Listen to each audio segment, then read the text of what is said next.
তুমি যদি শফিকের সাথে কিছু করো আমার আর বাঁচাতে পারবো না।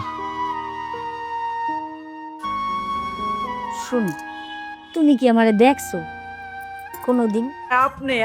আপনার জন্য তো আমি অপেক্ষা করছি। বসুন বসুন বসুন, আপনি কোনো চিন্তা করবেন না। কাল সকালবেলা জাস্ট একটা ছিবি নিয়ে আপনি আমার অফিসে চলে আসবেন, আপনার চাকরি হয়ে যাবে। আরে লাইলি হলো আমার ছোটবেলার ক্লোজ ফ্রেন্ড। ছোটবেলাতে আমি ওকে একটু একটু পছন্দও করতাম, কিন্তু কি আর করার, কপাল খারাপ হলে যা হয় আর কি। সে তো আর আমার হলো না, আপনার হয়ে গেল। কি কইলেন? লাইলি আপনার ছোটবেলার ফ্রেন্ড? আপনি লাইলিরে পছন্দ করতেন? লাইলি আপনার পছন্দ করতো? হ্যাঁ, আমি প্রথমে বুঝছিলাম এই যে কোন একটা কিন্তু আছে, নাইলে আবার এত তাড়াতাড়ি চাকরি হয়ে গেল। লাইলি আপনার কলেজে চাকরি লাগবে আর অমনি আপনি রাজি হয়ে গেলেন। না ভাই, আমার চাকরি লাগবো না ভাই, আমার চাকরি লাগবো না। আর এগুলো কি বলছেন আপনি? সে জাস্ট আমার ফ্রেন্ড ছিল। আর রাখেন আপনার জাস্ট ফ্রেন্ড। জাস্ট ফ্রেন্ডে আমি গোষ্ঠী গিলাই কিসে জাস্ট ফ্রেন্ড? হ্যাঁ, একটা ছেলের সাথে একটা মেয়ের জাস্ট ফ্রেন্ড হয় কোনো দিন? আমি বুঝি না এগুলা। আপনার চাকরি আপনি করেন। চাকরি লাগবে না।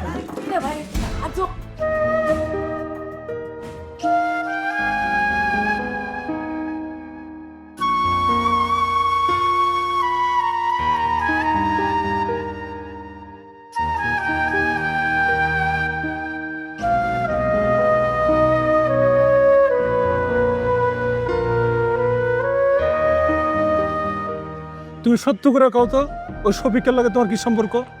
এক কথা বারবার কইতে ভাল লাগে না। তুমি না কইলে আমি বুঝতে পারছি তুমি ওই ব্যাটার লাগে ভাইকে যাওয়ার প্ল্যান করতেছ। আমি কি তোমার কম ভালোবাসি? হ্যাঁ, কম ভালোবাসি? আমার না খালি একটা চাকরি নাই, তা কি হয়েছে?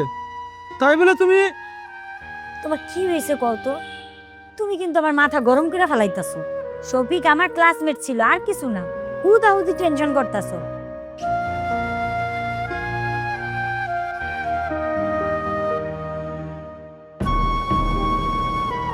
আমি কিন্তু সত্যি সত্যি মরে যাব। তুমি যদি শফিকের সাথে কিছু করো আমার আর বাঁচাতে পারবো না। শুন, তুমি কি আমারে দেখছো কোনোদিন খারাপ কিছু? মোর এই বাসা আর ভাল লাগে না। তোমার একটা চাকরি এলে মোর এই বাসা চাইরা অন্য কোথাও ঘর ভাড়া নিয়ে থাকো, বুঝো না কে? তুমি কোনো চিন্তা করো না, দেখবো